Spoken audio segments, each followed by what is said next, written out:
Buenas tardes, nosotros somos estudiantes de la Universidad Javeriana y les vamos a hablar hoy de energía y recursos minerales. Nuestro grupo está compuesto por Antoni Zapata, Eduardo Alfonso y quien les habla, Laura Maya.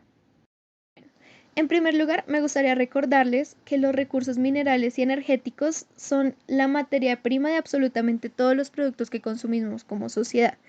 Y dentro de estos productos que consumimos vienen de ciertos recursos que podríamos dividir como renovables y no renovables.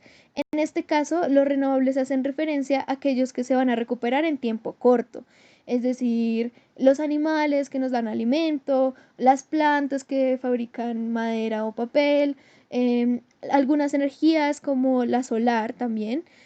Por otro lado, tenemos los no renovables que nos hablan de aquellos que, aunque sí continúan formándose, su proceso es muy lento y va a tardar millones de años en que nosotros podamos tener un depósito significativo de estos. Entonces, aquí podemos hablar del petróleo o del gas natural, del hierro. También debemos tener en cuenta que hay recursos que pertenecen a ambas categorías y un ejemplo de esto podría ser el agua subterránea. Una pequeña reflexión es que a mayor población que estamos creciendo, va a haber mayor demanda de recursos y tenemos que preguntarnos realmente hasta cuándo nos van a soportar estos.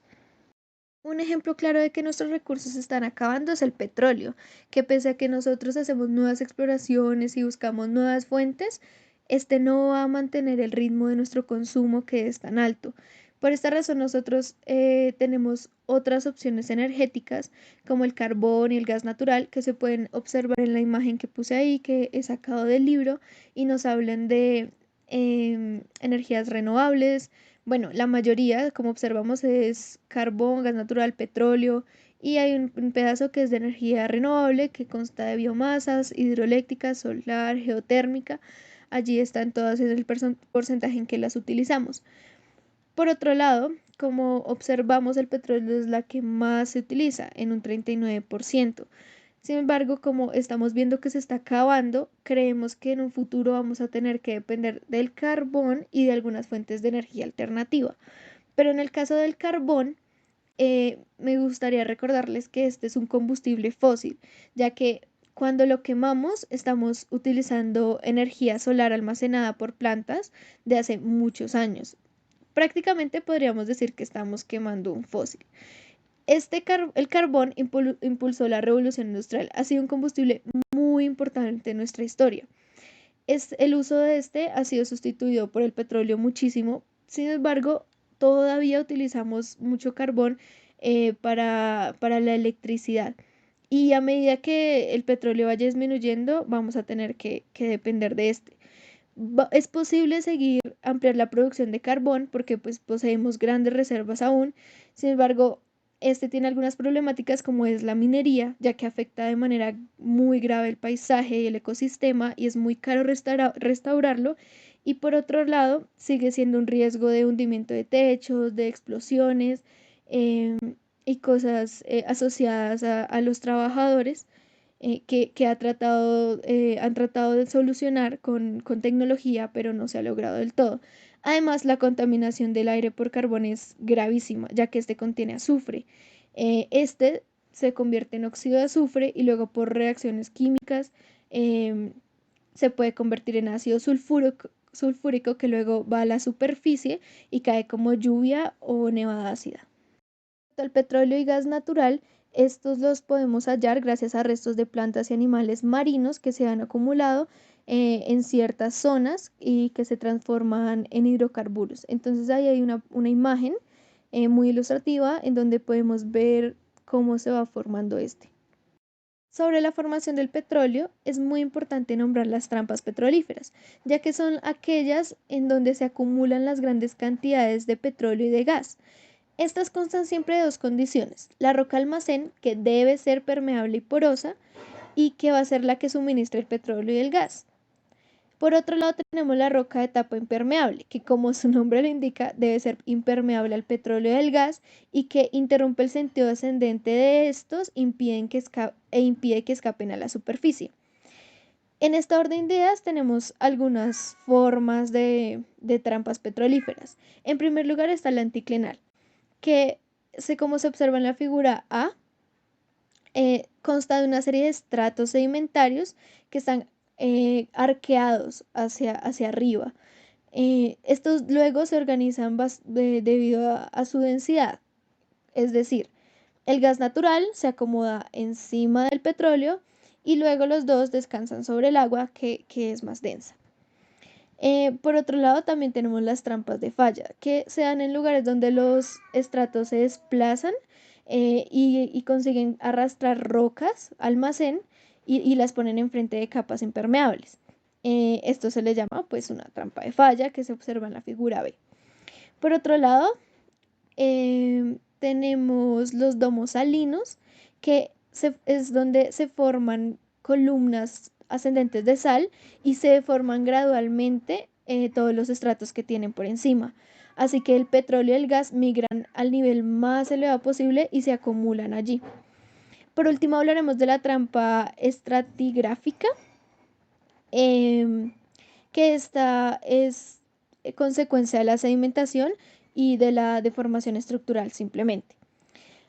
Algo importante es que cuando se perforan estas cubiertas, la presión podría o generalmente causa algo que se llama pozo surgente, aunque bueno, generalmente se utilizan técnicas y herramientas como bombas para sacar el petróleo. Pero también es importante resaltar que no solamente el perforado va a ser lo que haga que salga el petróleo y el gas, sino también fuerzas naturales como movimientos de la Tierra.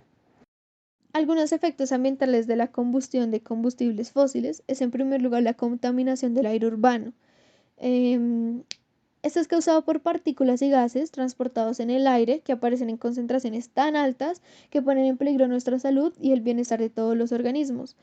Y en específico en la ciudad esta es una problemática muy grave gracias a la cantidad de contaminantes que existen. Aquí nos encontramos con dos tipos de contaminantes, que son los primarios, que son los que son emitidos directamente a partir de una fuente identificable. Es decir, estos son los óxidos de nitrógeno, los óxidos de azufre, el monóxido de carbono. Y están los secundarios, que es cuando se mezclan los primarios con otras reacciones químicas. Un ejemplo de esto es el smog urbano, que es una mezcla de compuestos orgánicos volátiles, óxidos de nitrógeno y presencia de luz del sol. Otro punto importante es el dióxido de carbono y el calentamiento global, ya que el calentamiento de las capas inferiores de la atmósfera es bastante influenciado con el dióxido de carbono y este se obtiene cada vez que hacemos combustión de ciertos combustibles fósiles. Aunque sabemos que el dióxido de carbono es un gas que se encuentra de forma natural en la atmósfera, este está aumentando de manera desenfrenada y este es un problema, ya que cada porción de energía que abandona el suelo es absorbida por el dióxido de carbono y posteriormente la devuelve hacia la superficie y con eso va calentando más todo el aire que está cerca del suelo. Este es uno de los gases más responsables del calentamiento de las capas inferiores de la atmósfera y este proceso es al que llamamos el efecto invernadero. Por otro lado, tenemos que reconocer que todo este calentamiento tiene grandes efectos, sin embargo, pues aún son un poco inciertos. Uno que podríamos nombrar es que este calentamiento inducido por el ser humano podría terminar en el aumento del nivel del mar. Arenas asfálticas y lutitas bituminosas. Petróleo para el futuro. Las arenas asfálticas son una mezcla de arcilla, arena, agua y bitumen, que es un alquitrán negro, y la arena puede variar con lutitas o calizas dependiendo de la zona geográfica donde se encuentre. Tienen sus dos mayores depósitos en los yacimientos de Athabasca en Alberto, Canadá, y en el río Orinoco en Venezuela. Presentan una viscosidad mayor a la del petróleo convencional después de su refinado. Este refinado se consigue mediante la extracción del material con excavadoras en la superficie, luego el calentamiento con vapor a presión para ablandar el bitumen, luego la purificación del material oleoso y finalmente se le añade hidrógeno para así alcanzar una calidad de crudo sintético. Este refinado implica un gasto absurdo de energía, por lo que el 50% de las ganancias obtenidas con el producto final se invierte en la misma obtención del producto. Igual, esto representa el 15% de la producción petrolífera de Canadá, por lo que sí se ha usado, pero no es muy viable para reemplazar el petróleo en momentos pues, actuales.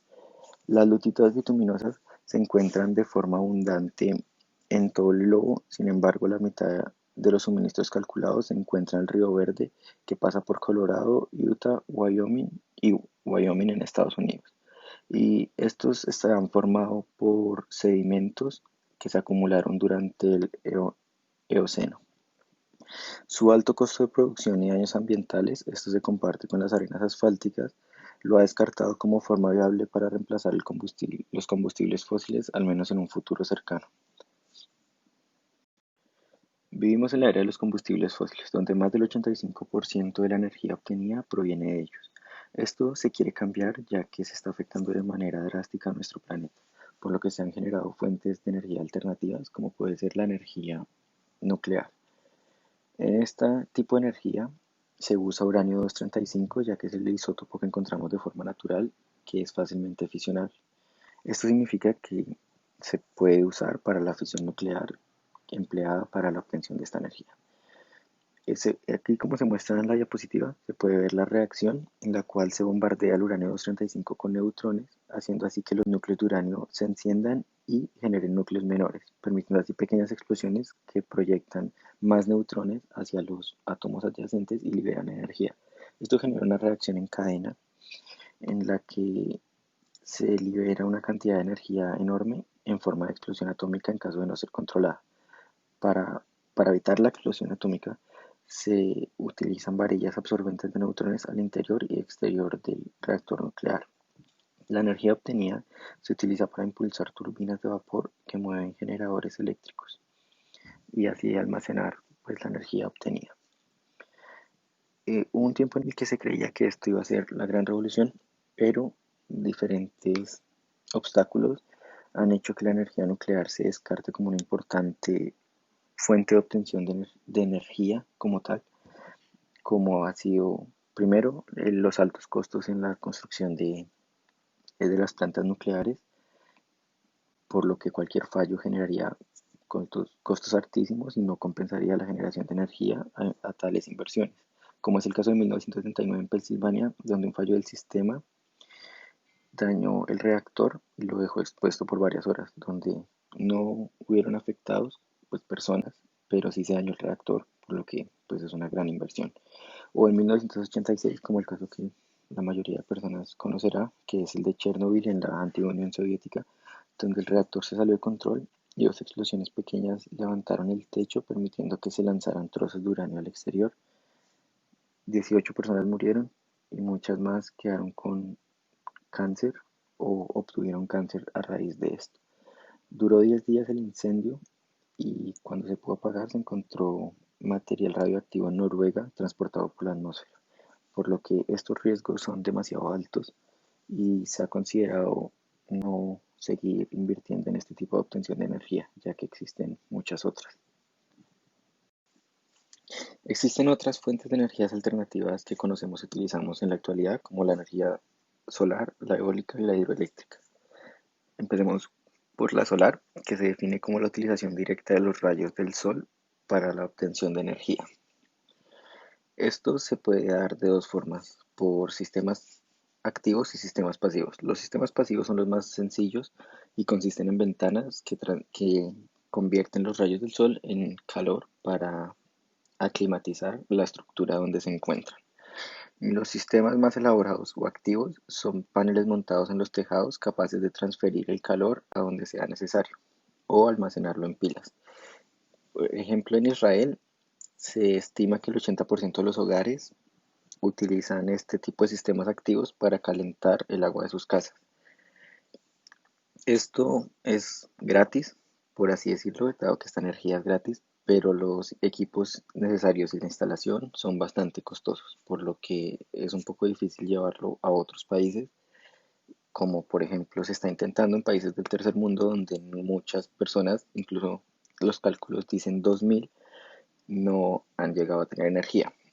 En estos lugares se está poniendo pequeños paneles solares del tamaño de una maleta en los techos de sus casas, lo cual les da energía suficiente para un televisor y tres bombillas o pocas bombillas para utilizarlo por 4 horas al día.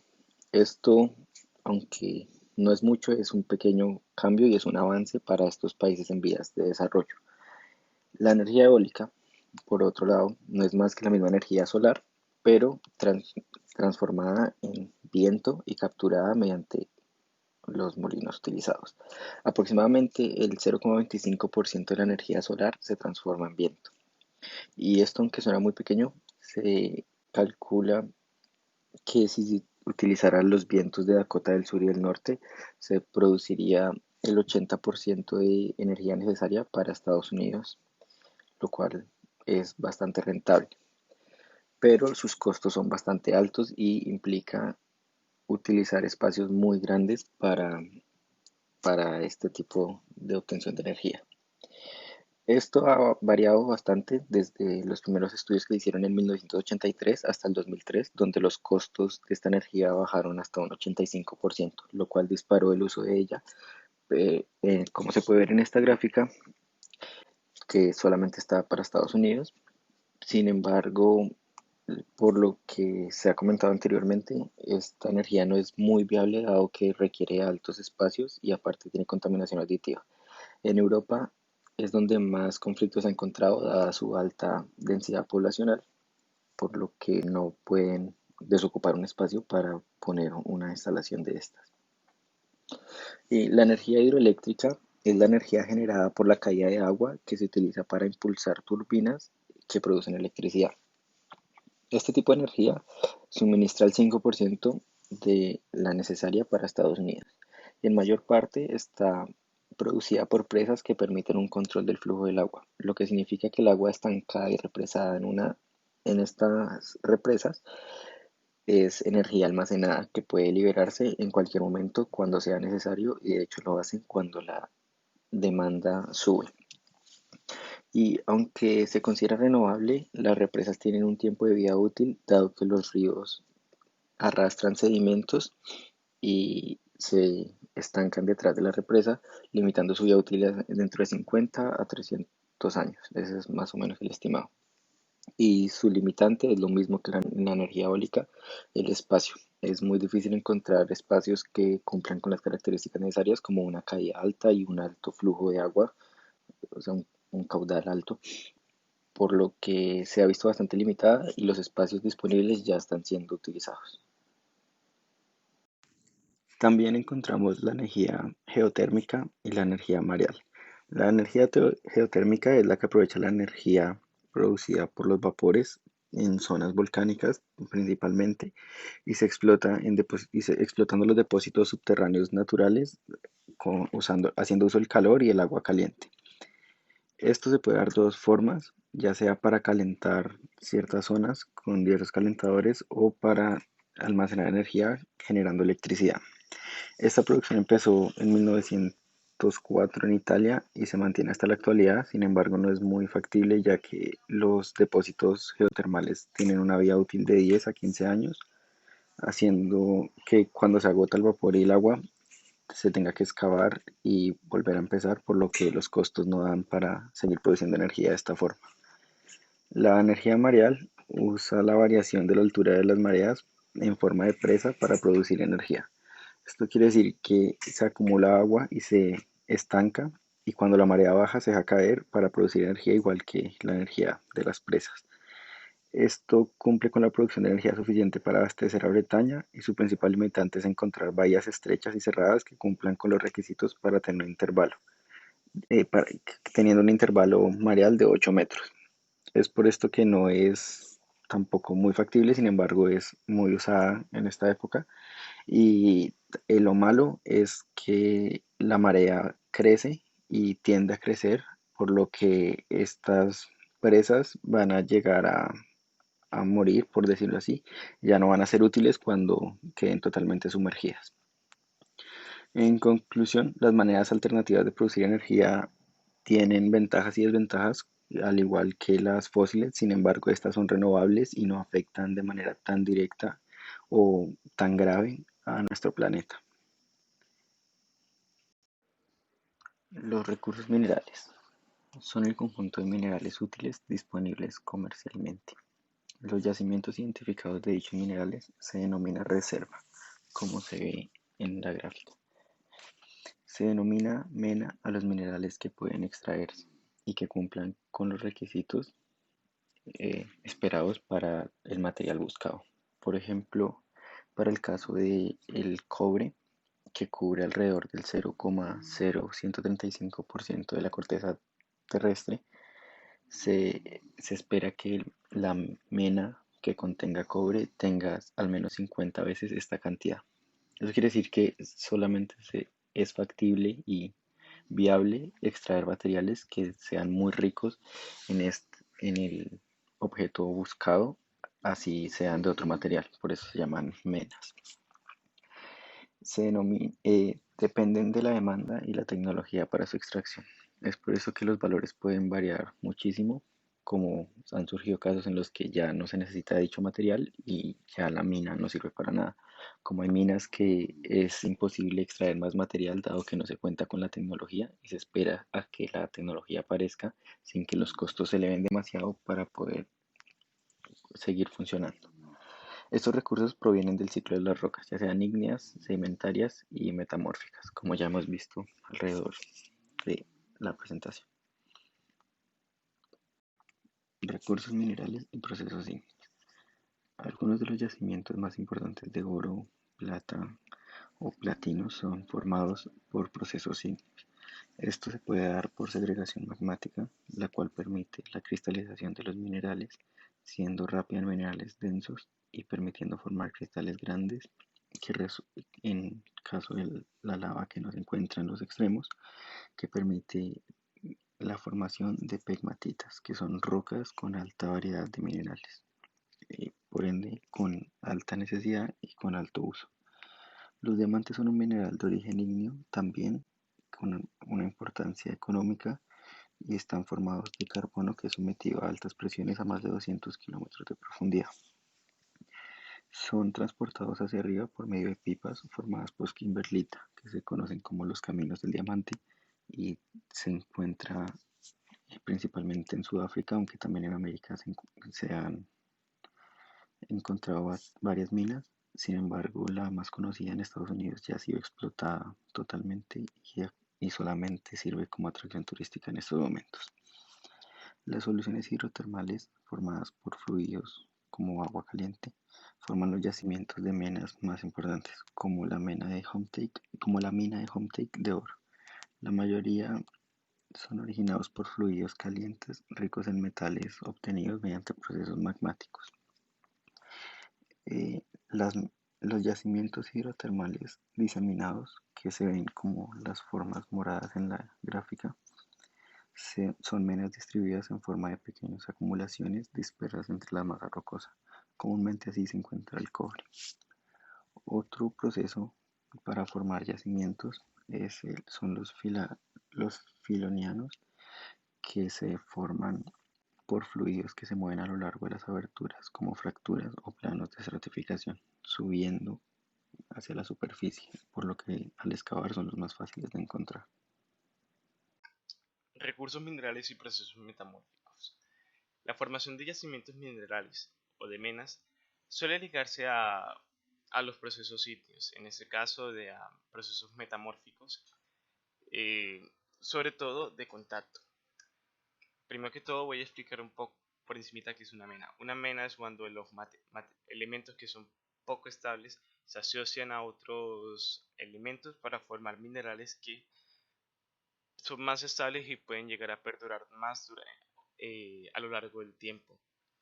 El metamorfismo de contacto es un proceso mediante el cual la roca, la composición físico-química de la roca es alterada por, por la exposición a altas presiones y temperatura gracias a la intrusión de un cuerpo magmático. Este cambio de cualidades físico-químicas en muchos casos termina alimentando la roca, dejando depósitos de elementos Gracias a que a medida que el magma o se introduce dentro de ella, se van acumulando metales y otros elementos, enriqueciendo a la roca. Por este proceso se forma el granate, que es esta roca que ven de color rojizo, y el corindo, que es óxido de aluminio. Ese tipo de reacciones liberan dióxidos de carbono, lo que facilita la migración ascendente de todo tipo de iones metálicos. Meteorización y yacimientos de menas. La meteorización crea muchos depósitos minerales importantes, concentrando cantidades pequeñas de minerales que están dispersas en puntos muy concretos de mayor concentración y que son económicamente más rentables. La materialización y la creación de estos yacimientos de minerales es muy asociada a las aguas de percolación, gracias a que esas eliminan los elementos que no son deseados y dejan en la superficie o en la superficie los elementos ricos desde el punto de vista económico. O por el contrario, esas aguas de percolación, que son básicamente fluidos que atraviesan a la roca por todos los poros y consigo van arrastrando, ¿sí? Entonces, mediante el primer mecanismo, se arrastran los compuestos que puedan que no sean económicamente atractivos, o por el contrario, puedan que dependiendo de la zona y el tipo de roca, pueda que se estén arrastrando y acumulando esos minerales que son ricos y llevados al par de metros abajo, perdón. Dentro de este proceso de materialización se resalta la bauxita, que es básicamente óxido de aluminio, y es la fuente más rica de aluminio que tenemos hoy en día. A pesar de que el aluminio es el tercer elemento es el tercer metal más abundante en la Tierra, encontrar yacimientos de aluminio es extremadamente difícil, puesto que está muy asociado con los silicatos, y pues los silicatos son extremadamente difíciles de extraer. Debido a esto, se hace uso de las menas o de esta roca, de la bauxita, para extraer el aluminio. Esa bauxita está muy asociada a los trópicos debido a que, gracias a las lluvias, poco a poco la roca madre que tenía aluminio es lixiviada, se eliminan compuestos como calcio, eh, sí, se eliminan compuestos como calcio, sodio y silicio, que son los primeros que salen, y el aluminio, como es extremadamente insoluble, queda acumulado en el suelo, formando esa roca, la bauxita. Es por eso que depende mucho de las condiciones climáticas. Otros depósitos de minerales o menas eh, son básicamente metales. Encontramos cobre, plata, entre otros.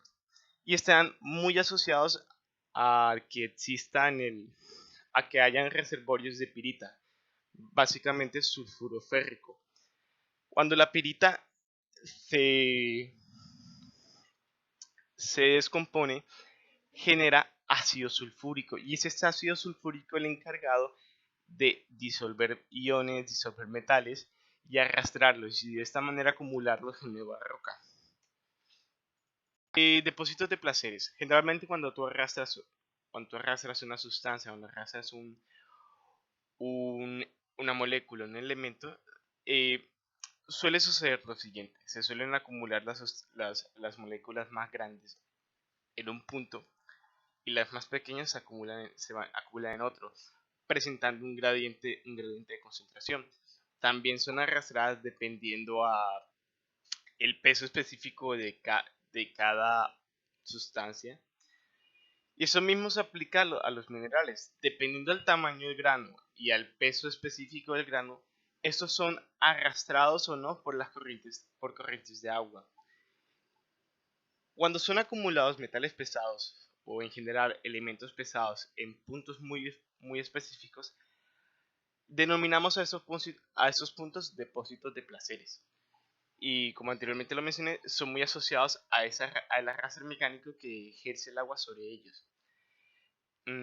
Por eso es que vemos que el oro está muy relacionado a corrientes de río y otros minerales están muy asociados a el oleaje de zonas costeras. Es más, fue, fue, fue ese, fueron las corrientes de ríos las que en California y Alaska las culpables de avivar esa fiebre del oro, puesto que se había acumulado durante mucho tiempo sin saber que existían esos depósitos oros en las orillas de algunos ríos. Recursos minerales no metálicos. Son materiales con utilidad económica diferente al combustible que no guardan o almacenan en su interior metales. Y los podemos dividir en dos tipos: materiales de construcción y minerales industriales. En materiales de construcción vamos a ver todos aquellos minerales que son áridos, bueno, que denominamos áridos, como la gravita, la arena, la calcita, y son utilizados para rellenar espacios y ayudar a compactar el suelo.